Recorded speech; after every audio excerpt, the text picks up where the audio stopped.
दिमाग खराब हो गया है। सच कह रहे हो बेटा, इस टूटे फूटे घड़े से आखिर क्या मिलने वाला है? ये तो बिल्कुल बेकार चीज दिखाई देती है। रामू ने कुछ नहीं कहा। रात को जब सब सो गए तो उसने जादुई घड़े को सामने रखा। हे जादुई घड़े, अगर तुम्हारे अंदर सचमुच जादू है तो कृपया मेरे लिए स्वादिष्ट भोजन और कुछ अनाज प्रकट कर दो। अचानक घड़े से सुनहरी रोशनी निकली और देखते ही देखते स्वादिष्ट भोजन, चावल और गेहूं के बोरे सामने आ गए। बहुत समय पहले एक छोटे से गांव में रामू नाम का एक गरीब लड़का रहता था। उसके पिता की मृत्यु बचपन में ही हो गई थी। उसकी सौतेली माँ और सौतेला भाई श्याम उससे अच्छा व्यवहार नहीं करते थे। रामू दिन रात मेहनत करता था, लेकिन फिर भी उसे भरपेट खाना तक नहीं मिलता था। रामू, आज खेत का सारा काम भी तू करेगा और जंगल से लकड़ियां भी लाएगा। अगर काम अधूरा रहा तो रात का खाना बिल्कुल नहीं मिलेगा। ये बात अच्छी तरह याद रखना। भैया, मैं सुबह से लगातार काम कर रहा हूँ, फिर भी आपकी हर बात मानता हूँ। मुझे सिर्फ इतना चाहिए कि घर में सब लोग प्यार से रहें और किसी को दुख न हो। रामू की अच्छाई देखकर भी श्याम का दिल नहीं पिघलता था।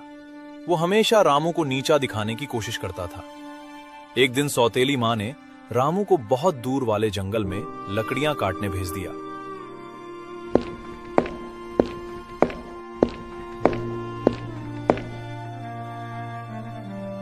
रामू, आज खाली हाथ वापस मत आना।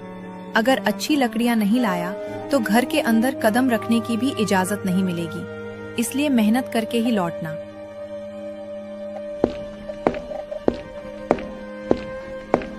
रामू भारी मन से जंगल की ओर चल पड़ा। दोपहर तक उसने बहुत सारी लकड़ियां इकट्ठी कर ली। तभी उसे जंगल के बीचों बीच एक बहुत पुराना खंडहर दिखाई दिया। ये खंडहर तो मैंने पहले कभी नहीं देखा। पता नहीं इसके अंदर क्या होगा, लेकिन थोड़ी देर आराम करने के लिए ये जगह ठीक लग रही है। जैसे ही रामू खंडहर के अंदर गया, उसे एक कमजोर बूढ़ा आदमी दिखाई दिया। बूढ़ा आदमी बहुत प्यासा और भूखा लग रहा था। बेटा, मैं कई घंटों से यहाँ बैठा हूँ। मुझे बहुत तेज प्यास लगी है और खाने के लिए भी कुछ नहीं है। क्या तुम मेरी मदद कर सकते हो? बाबा, मेरे पास ज्यादा कुछ नहीं है, सिर्फ थोड़ा सा पानी और 2 सूखी रोटियां हैं, लेकिन मैं खुशी से आपके साथ बांट सकता हूँ। अपना सारा खाना और पानी बूढ़े आदमी को दे दिया। बूढ़े आदमी के चेहरे पर मुस्कान आ गई। तुम्हारा दिल बहुत साफ है बेटा। मैं कोई साधारण इंसान नहीं हूं। तुम्हारी दयालुता से खुश होकर मैं तुम्हें एक अनमोल उपहार देना चाहता हूं। इतना कहते ही बूढ़े आदमी के चारों ओर सुनहरी रोशनी फैल गई। रामू आश्चर्य से देखने लगा। अरे, ये कैसी चमक है? क्या आप कोई जादूगर हैं? मैंने अपनी जिंदगी में ऐसा अद्भुत दृश्य कभी नहीं देखा। हाँ बेटा, मैं एक जादूगर हूं। ये जादुई घड़ा लो। जब भी तुम सच्चे मन से किसी जरूरत की चीज मांगोगे, ये घड़ा उसे प्रकट कर देगा, लेकिन इसका उपयोग केवल अच्छे कामों के लिए करना। धन्यवाद जादूगर बाबा। मैं वादा करता हूं कि इस जादुई घड़े का उपयोग कभी गलत काम के लिए नहीं करूंगा और हमेशा जरूरतमंदों की मदद करूंगा। रामू खुशी खुशी जादुई घड़ा लेकर घर लौट आया। घर पहुंचते ही श्याम और उसकी मां ने घड़े को देखकर मजाक उड़ाना शुरू कर दिया। हा, रामू जंगल से लकड़ियों की जगह ये पुराना घड़ा उठा लाया है। लगता है मेहनत करते करते इसका दिमाग खराब हो गया है। सच कह रहे हो बेटा, इस टूटे फूटे घड़े से आखिर क्या मिलने वाला है? ये तो बिल्कुल बेकार चीज दिखाई देती है। रामू ने कुछ नहीं कहा। रात को जब सब सो गए तो उसने जादुई घड़े को सामने रखा। हे जादुई घड़े, अगर तुम्हारे अंदर सचमुच जादू है तो कृपया मेरे लिए स्वादिष्ट भोजन और कुछ अनाज प्रकट कर दो। अचानक घड़े से सुनहरी रोशनी निकली और देखते ही देखते स्वादिष्ट भोजन, चावल और गेहूं के बोरे सामने आ गए। वाह, ये तो सचमुच जादुई है। अब मैं भूखा नहीं रहूंगा और गांव के गरीब लोगों की भी मदद कर सकूंगा। अगली सुबह रामू ने गांव के गरीब लोगों में भोजन बांटना शुरू कर दिया। उसकी दयालुता की चर्चा पूरे गांव में फैल गई। रामू बेटा, तुम बहुत नेक इंसान हो।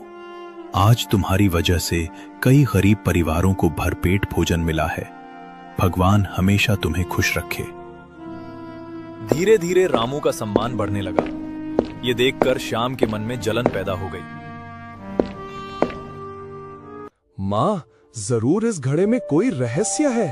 हमें किसी भी तरह ये जादुई घड़ा अपने कब्जे में लेना होगा, तभी हम अमीर बन पाएंगे। तुम बिल्कुल सही कह रहे हो बेटा।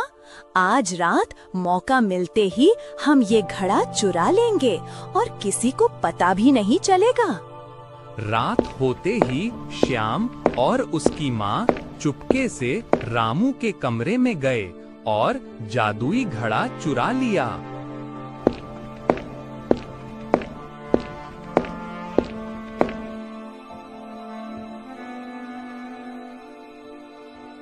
अब देखना माँ, कल सुबह तक हम गांव के सबसे अमीर लोग बन जाएंगे।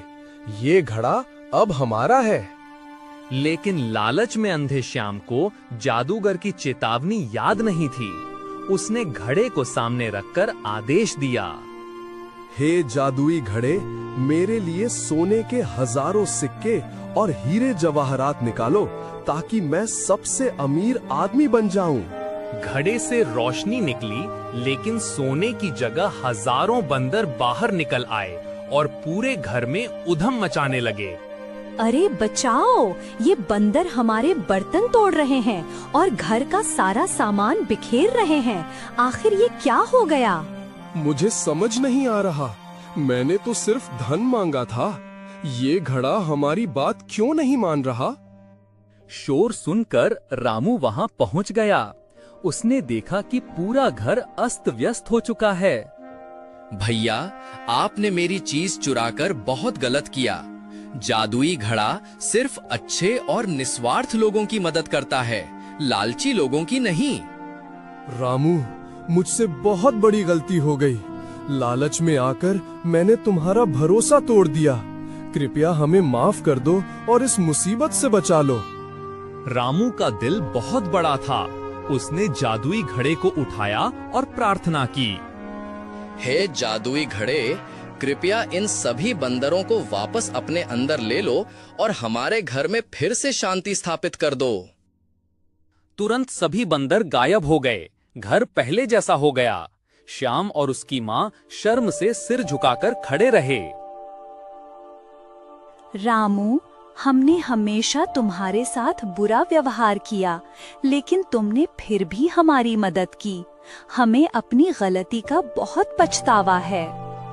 अगर इंसान अपनी गलती मान ले और उसे सुधारने की कोशिश करे, तो उसे दूसरा मौका जरूर मिलना चाहिए। मैं आप दोनों को दिल से माफ करता हूँ। उस दिन के बाद श्याम और उसकी माँ पूरी तरह बदल गए। वे रामू के साथ प्यार से रहने लगे और मेहनत करके ईमानदारी की जिंदगी जीने लगे। रामू, आज से तुम मेरे लिए सिर्फ सौतेले भाई नहीं, बल्कि सगे भाई से भी बढ़कर हो। मैं हमेशा तुम्हारा सम्मान करूंगा और तुम्हारा साथ दूंगा। रामू ने जादुई घड़े की मदद से पूरे गांव की गरीबी दूर करने में योगदान दिया। गांव में खुशहाली आ गई और सभी लोग मिलजुल कर रहने लगे। इस तरह दयालुता, ईमानदारी और क्षमा की जीत हुई, जबकि लालच और स्वार्थ हार गए।